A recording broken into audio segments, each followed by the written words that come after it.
Well, good afternoon and welcome to our webinar, Don't Be Fuelish, Transportation Alternatives that Reduce Greenhouse Gas and Your Waistline. Welcome to this opportunity to spend lunchtime with some speakers that are going to be sharing information that will be valuable related to local transportation options.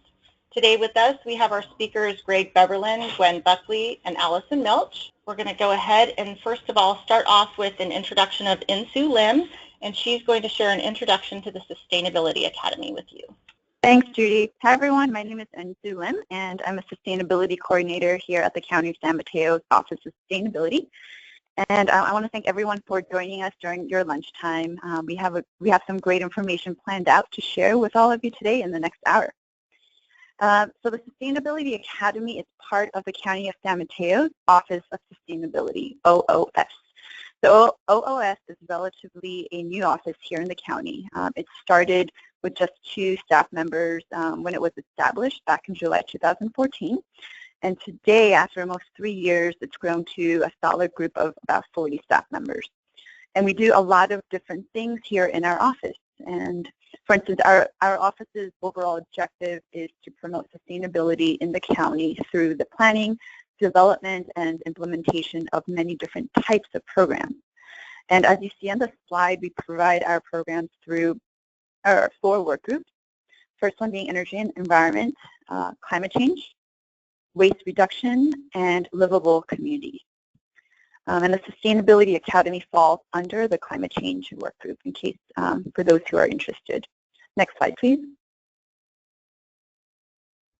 And through the Academy, OOS, we offer no-cost sustainability educational opportunities to you, the members of the County of San Mateo.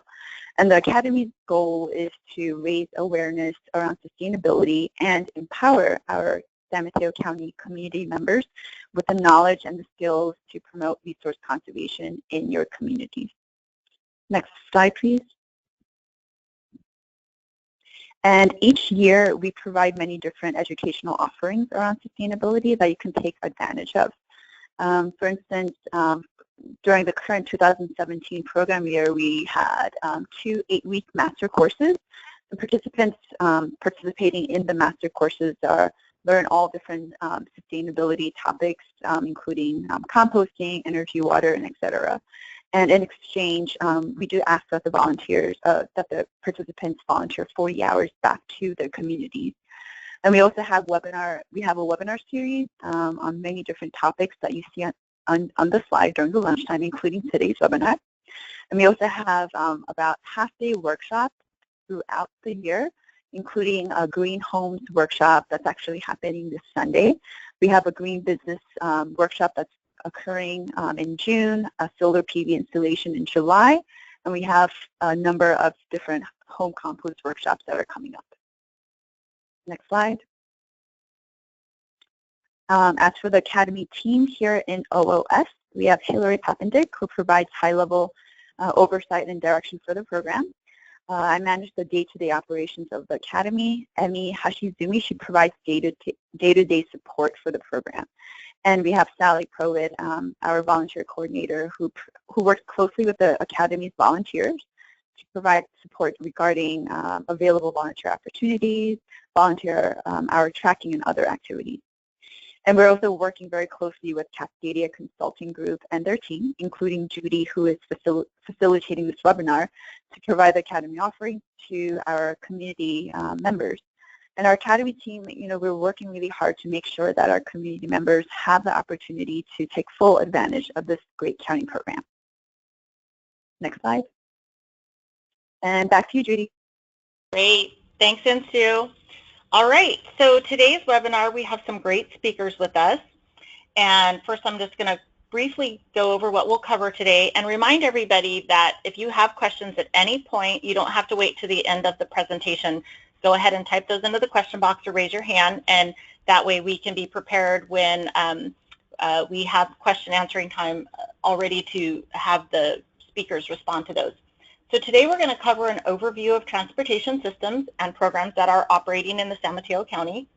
We're going to talk about how San Mateo County is reducing congestion and GHG emissions related to transportation. We're also going to give you tips on how you can actually participate in some of these programs and really make a difference in your community. And then we're going to go over the Check Your Number program. So our first speaker is Gwen Buckley. Gwen is the Sustainability Coordinator for the County of San Mateo's Office of Sustainability and works on the Active Transportation Program. Her responsibilities include organizing biking and walking events, supporting the County Bicycle and Pedestrian Advisory Committee, and implementing a Sustainable Transportation Encouragement Program in the North Fair Oaks.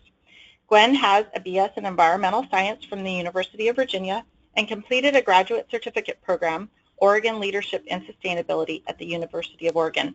So welcome, Gwen. Thank you.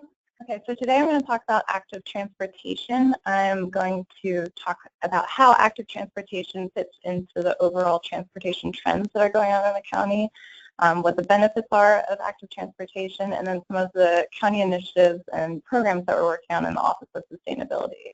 And then lastly, I'm going to conclude with what you can do and how you can convert some of your modes of transportation to a more active form and ways you can volunteer and get involved in the community. Next slide, please. So active transportation is any form of non-motorized travel. So this includes walking, biking, riding your skateboard, riding a scooter, wheelchair if it's non-motorized. Sometimes Safe Routes to School falls into the active transportation category. In the county, Safe Routes to School is run by the Office of Education. Also, sometimes public transit falls into active transportation, and that's because a lot of times when people are using the bus or the Caltrain or any form of public transportation, they walk or they bike to get to the stop. We focus mainly on biking and walking in that county's active transportation program, and we support policies and programs that reduce traffic congestion. What commute modes do you think is the least common in San Mateo County? So this is just what you would think. I'll give you a hint. The most common one is riding alone in your car. I don't know if that's a hint, but that just gives some context. 57% of the respondents said carpool, 29% said walk, and 14% said bike. Okay. That's really interesting. So can we go to the next slide? I'll talk about it. Ooh, actually, biking is the least common mode, but I'll talk about that in this slide. So this slide shows the commute mode choice in San Mateo County for commuters. And so biking is actually the least common. It's at 1.3% of people ride their bike to work and to their home from work. About 2.5% of people walk. 7% take public transportation, and 10% carpool. So carpool is actually one of the largest commute mode choice in San Mateo County, as driving alone is by far the largest at 72% of commuters drive alone to work. So the active transportation program is trying to target some of the small numbers, especially the purple and the yellow slices of the pie, and get those be a little bit more bigger and try to get more people to convert to active modes of transportation. Next slide, please. So this slide, I don't know if you can see the numbers at the bottom, but what this is it shows the average trip length on US Highway 101. So on the x-axis, on the horizontal axis, that is the length of the trip. So it starts at 1 mile and goes all the way up to 30, and then the y-axis, the horizontal, or the vertical, is the percentage of all trips. So the first one is 1 mile, and about 5% of the trips on Highway 101 are 1 mile. About 14% of trips are 2 miles or less, and about a third are 4 miles or less. So that's a lot of people that are taking really short trips on the highway. And I usually think of people that get on the highway as going longer distances, but that's not always the case. Next slide, please. Okay, so how does driving affect the environment? What effect does it have on the environment? Well, this is the last graph. It shows the per capita greenhouse gas emissions from fuel sales by each county. So San Mateo County is third for the Bay Area. It has one of the highest greenhouse gas emissions per capita at 3.5% metric tons of CO2. That, to put some context into that, that's about equivalent to planting 90 trees and letting them grow for 10 years, and the amount of carbon that those trees sequester, the amount that they take in, is 3.5 metric tons of CO2. So it's kind of like saying that each person is cutting down 90 trees per year. That's pushing it a little bit, but that kind of gives you some context to how many metric tons of CO2 people are emitting just from fuel sales. You can see in this graph that San Francisco County is is very below the average. It's at 1.5 metric tons of CO2, and that has to do with the fact that San Francisco County is unique in that it's a city and a county, and it's pretty dense and has a good public transportation system, a lot of bike lanes, and and a lot of pedestrian infrastructure. So more people are going to bike or walk to work. Next slide. Okay, so some of the benefits of active transportation is that it improves your health and well-being. Biking and walking is considered exercise. It's good for you. And I included well-being in there because it's social and it gets you connected to the environment. Like, you feel more intimate with the shops that you're riding by or walking by. You can stop and pet someone's dog or talk to people while you're riding your bike. You can also avoid traffic. For me, I much rather prefer to take a trip where I don't have to sit in traffic, even if it takes a little bit longer. So I will ride my bike even though driving is faster, just because sitting in traffic is kind of stressful and it takes that out of you. You can also save money on gas and vehicle maintenance. On average, it costs around $6,000 to $8,000 per year to own and operate a motor vehicle, but it's only around $150 for a bicycle. And walking is virtually cost-free. You don't have to spend money to maintain any equipment when you're walking, unless you count your sneakers, but I don't think that really counts. And then, as I mentioned in the last slide, you can also reduce your greenhouse gas emissions and the air pollution by not burning fossil fuels. Next slide, please.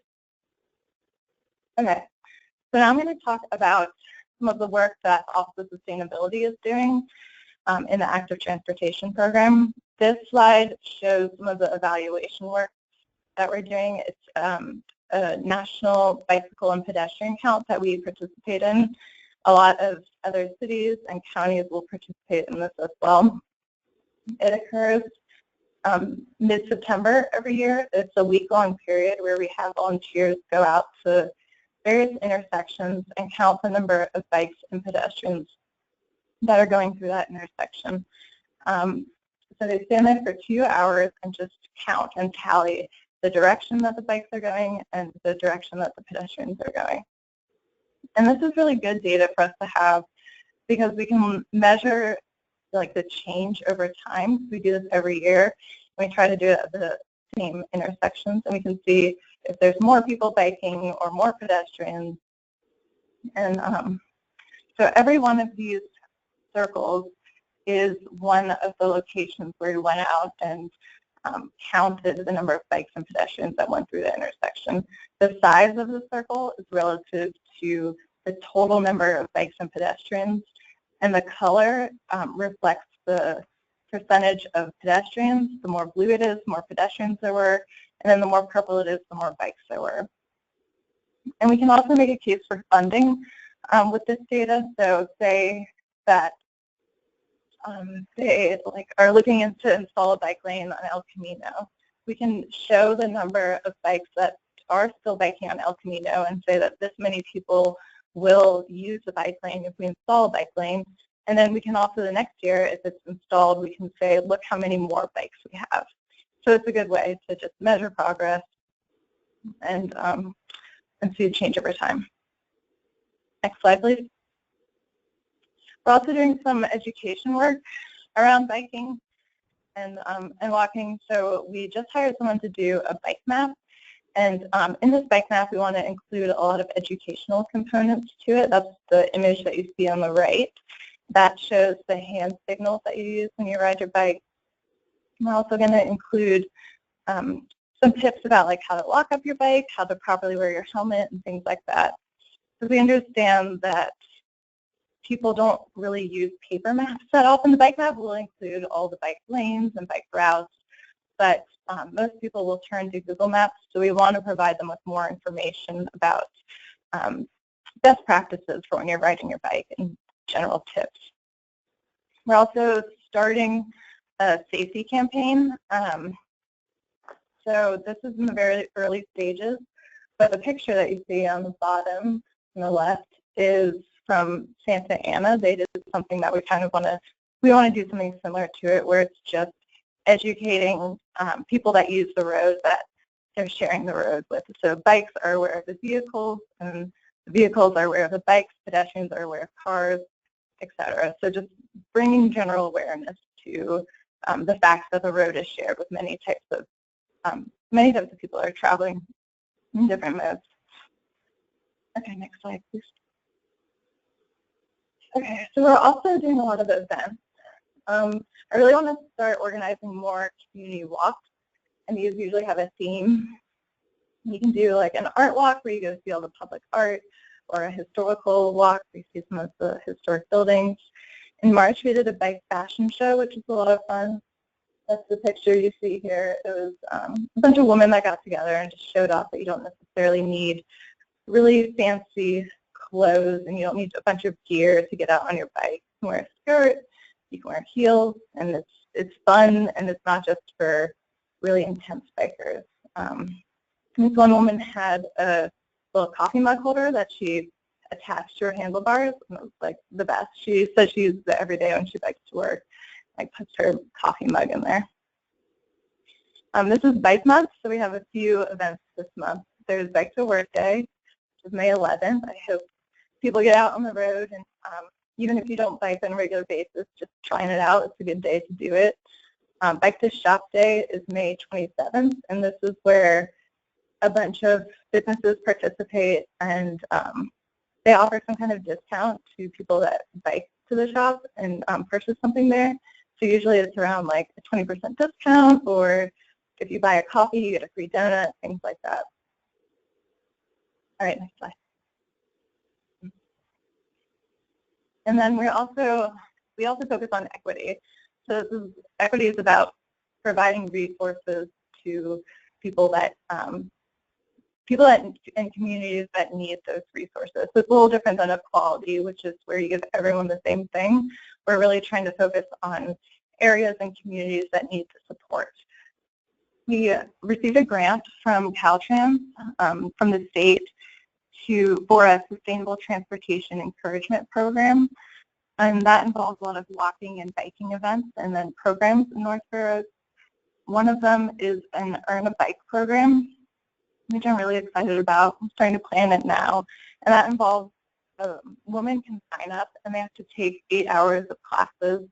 It's over 2 weekends, so 4 hours each weekend, and the classes involve like bike maintenance, bike safety, getting out, taking some rides on the road, and then at the end of the program, they can take home a bicycle. So it's a great way to like familiarize these women that don't own bicycles with like how to use it, how to maintain it, and then they can take home a free bicycle and a free helmet at the end of the program.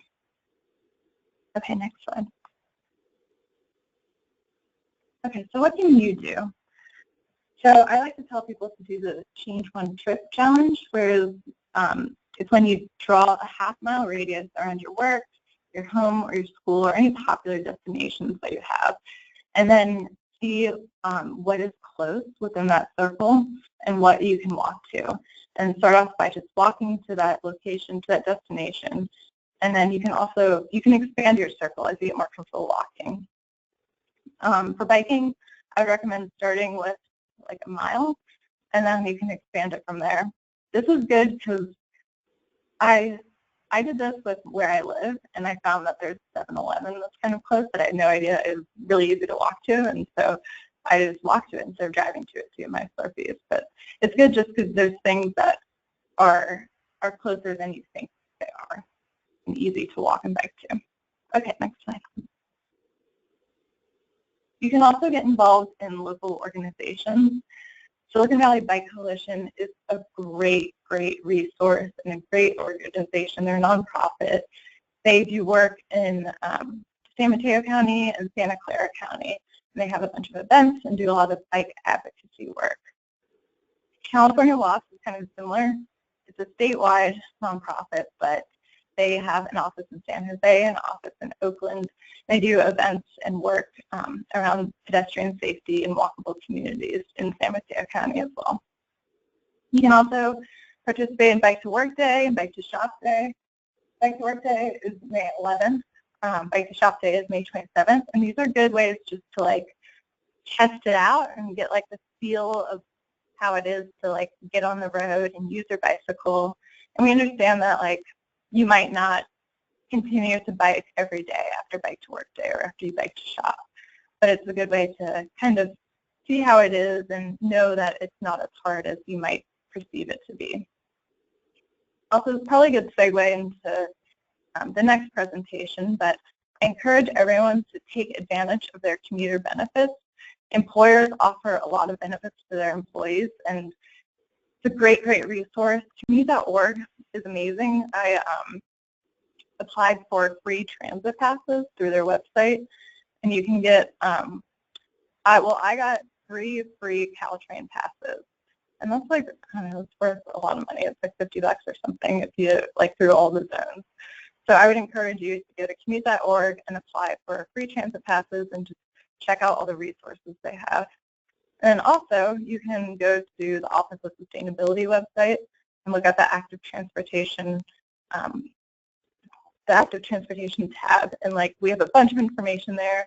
We also have more info on everything I just talked about. And that's all I have. I want to say thank you. I mean, I've thought about biking often, and it's different than when you're a kid and you just get on a bike and bike. I think, you know, there's so much more congestion, and there's like sometimes a little bit of apprehension of doing that. So it's neat to see that there's so many programs available to kind of get people involved in that. All right, well, we're going to go ahead and introduce our next speaker. So our next speaker is Greg Beverlin.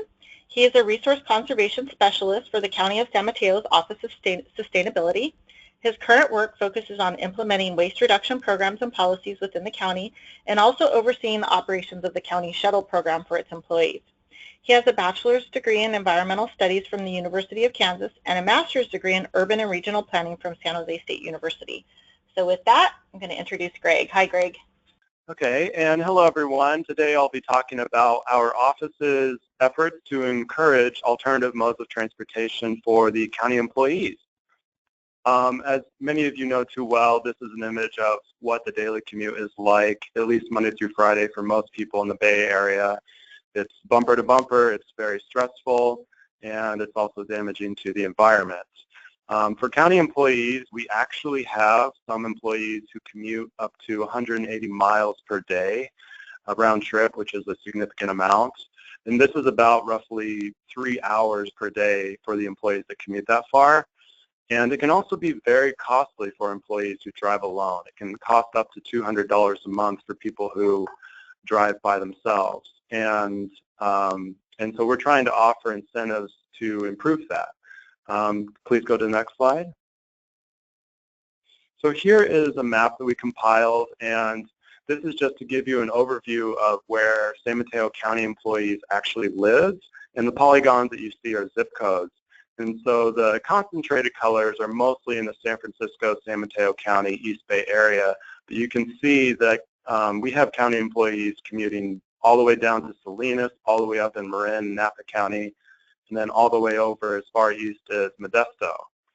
So we have people commuting very, very long distances. Please go to the next slide. So we offer a variety of programs to our staff through the Commute Alternatives program. One of the opportunities that we offer is we give a $75 a month subsidy for people who either use a van pool or people who use public transit. And a van pool is typically a van that has at least 7 people taking it. And then for public transit, you can take any of the usual suspects such as Caltrain, BART, AC Transit, so on and so forth. It's very easy to sign up for this on our Commute Alternatives website.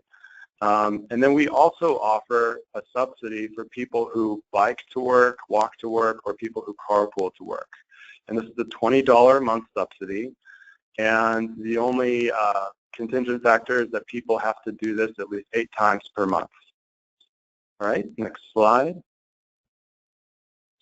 And recently, well, not too recently, but last fall, we rolled out a shuttle program for our employees as well. And the shuttle program, we have 3 different options. We have a $50 a month pass. We have a 10-ride pass for $25. And then thirdly, we also offer a week-long trial pass for free, just for people who want to try it out. We have 3 primary routes. We have the North County route that picks up in Colma and drops off at the health center and also in Redwood City. We have an East Bay route that picks up in Oakland and San Mateo and drops off at the health center and Redwood City. And then we also have a South Bay route that goes through Milpitas and Fremont.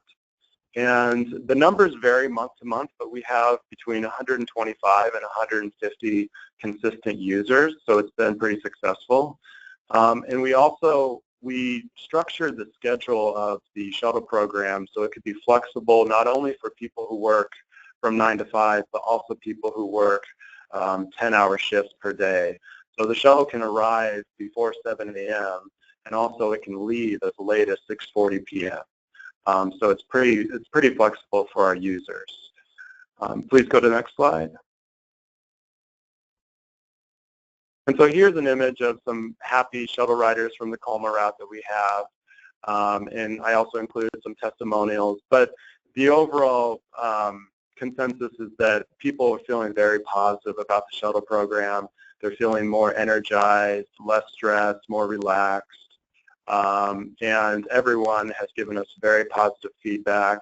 In fact, we had one employee who told me that what she likes about the shuttle is that she's able to take naps on her way home so that when she arrives home she can play with her little girls. Before, she was always way too exhausted after working a long day. So we've seen nothing but really encouraging feedback from this. And go to the next slide. And that's really all I have. Those are the programs that we offer through the county. And as Gwen was talking about, we're trying to encourage people to use alternative transportation as much as possible. It can be more economical, it can be more efficient, and it also is the right thing for the environment. Thank you, and let me know if you have any questions. Thanks, Greg. Hey, one question that actually came to mind on this program, the shuttle program that you were talking about, that it's utilized by employees, but do you have to be an employee to use that, or somebody that's working near the county offices that that could benefit from that as well? Are they able to access it, or is it only for county employees? So currently it is only for county employees. This includes full-time and part-time and also interns. Okay. Good information. It would be great to see programs like that, similar to that, available for people. I know working. Yeah, I wish I had an option like that locally. We don't have anything, so that's really neat that you guys are offering that. Great. We're going to go ahead and introduce our final speaker. So our final speaker is Allison Milch. She works as a pollution prevention specialist for San Mateo County's Environmental Health Services. She currently manages the used motor oil and filter recycling program, which is funded through a grant from CalRecycle. She also works on cigarette butt litter abatement and provides outreach on the Fish Smart in San Francisco Bay program, which focuses on educating those who eat fish caught from San Francisco Bay on what fish is safe and not safe to eat. Allison has a Bachelor's of Science from San Francisco State University in community-based health education. Welcome, Allison.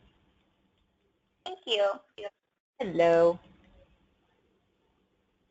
All right, so if you're not quite ready to turn in your car keys, you can still help to reduce your environmental car print by checking your car's oil change number. Next slide, please. So first, I'd just like to start by asking you guys a question. How often do you change your motor oil? Is it every 3,000 miles, 5,000, 10,000? Do you check your dipstick? Wait for the light to come on? All right, so if you guys could go ahead and just type in a response in the question box, and then we're going to share those with Allison. Let us know how often approximately that you change your oil. I know I change mine about every 5,000 miles, so How about anybody else in the audience? Do you guys want to share what you guys are doing with your cars? So we have someone who said that they change theirs every 6,000. We had another participant say once every 6 months. Okay. All right, next slide, please. All right, well, I'm just here to tell you guys that you might not need to change your oil as often as you may think. Many newer cars can go 10,000 or even 15,000 miles between oil changes. The old standard was every 3,000 miles, but that's really not valid anymore with newer cars that are 2,000 or newer. Under normal driving conditions, by cutting back to your manufacturer's recommended oil change interval won't affect the car's engine, its performance, or your warranty. Next slide, please. So why should you change your oil less often? Well, changing your oil less often will save you time, it'll save you money, and it also helps the environment by conserving oil resources, and it also helps to prevent spills that can happen when you change and dispose of your used oil. Next slide, please. So I'd like to get somebody's car year, make, and model, and we can go ahead and visit this website and see what your oil change interval is. Great. Yeah, so we're going to do an interactive activity here for people in the audience to participate. So we've got one person. I'm going to go ahead and switch over to so check your number website. So what you would do, in fact, I'll just demonstrate it. You'd go to www.checkyournumber.org, and when you get to that page, there's a link up here that says check your number that you're going to go ahead and click on.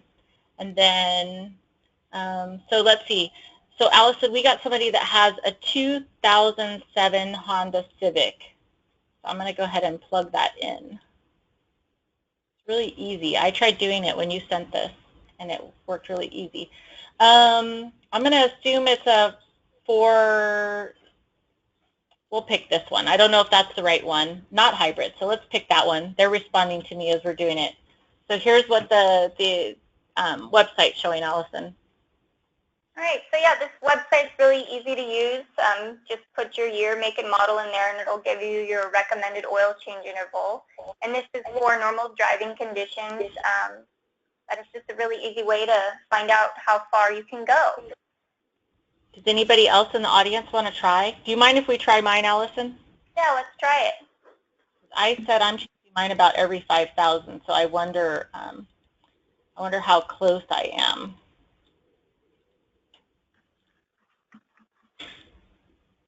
Ooh, so I could postpone doing mine a little bit longer as well. Yeah. Okay, great. All right, so I don't see anybody else that put in their information, so I'm going to go ahead and bring back up your presentation. All right, and you're back on. Right. So if you change your own motor oil, I just wanted to let you guys know that it's very easy and free to recycle your used oil and filters. You have a couple options. There's over 60 drop-off locations throughout San Mateo County, and these include locations like Oil Changers, AutoZone, O'Reilly's, Jiffy Lube, and other smaller auto and gas station shops. And basically all you need to do is bring your used oil and the filter in a closed container to a drop-off site, give it to an employee, and ask for your containers back so you can reuse them again next time. The second option that you have is you can also recycle your oil and filters curbside, except for Recology of San Bruno and Recology of the Coast. And different waste haulers have specific limitations and ways that you're supposed to prepare it. But generally, it just needs to be in a closed container, and then you set them out on your garbage pickup day. And by recycling your used oil and filters, it reduces greenhouse gases and heavy metal emissions compared to when used oil gets burned as fuel. Metal oil filters actually have about a pound of reusable steel in them, which is a valuable non-renewable resource. And the used oil filters also contain about 10 ounces of used oil in them that can be drained and re-refined again. So when you're ready to recycle your used motor oil, don't forget your oil filter, and you can visit the smchealth.org link /used oil to find a list of all the locations and find one near you. Next slide, please. So the only place in San Mateo County where you can dispose of contaminated motor oil, which is oil that's mixed with water, antifreeze, or any other product, is the Household Hazardous Waste Facility. And this facility is located in San Mateo. To go there, you just need to call the phone number on the screen or make an appointment at smchealth.org /HHW. And on this link, you can also find some more information about, what other household hazardous waste items are accepted, and a link to ways that you can reduce your household hazardous waste, like, we have some safer cleaning recipes on there and things like that. And the Household Hazardous Waste Facility also has some satellite events where you can actually dispose of your HHW at several cities within the county too. So if you visit the link or call the number, they'll be able to give you some more information on that too. And that's free for all San Mateo County residents. Oh, and so I just wanted to let you know you don't have to drive to your appointment to the Household Hazardous Waste Facility. Here's an example of somebody who decided to ride their bike.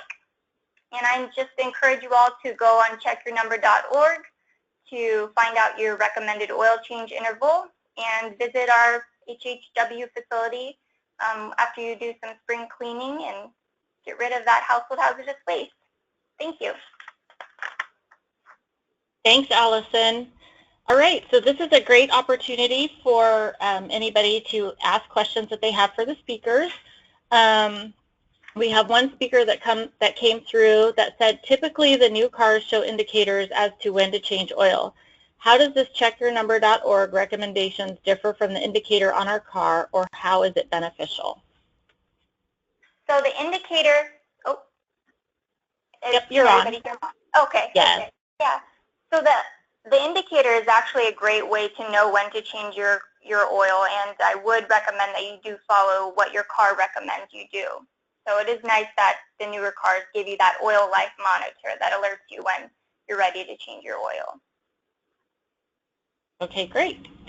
All right, so I want to say thank you to all of our speakers that were here with us today. Really good information. And there's additional resources as far as websites. So a lot of the websites that they shared with you are available right here on the screen, and you can jot those down if you're interested. Thank you for your attendance today. We hope that you got some good information during your lunch that you can take back. And if you have any additional questions, you can obviously contact Insoo Lim regarding the Sustainability Academy or any of our speakers regarding the programs that they shared with you. All right, I don't see any more questions, so we're going to go ahead and sign off and say enjoy the rest of your lunch, and thanks for joining us today. Bye, everybody.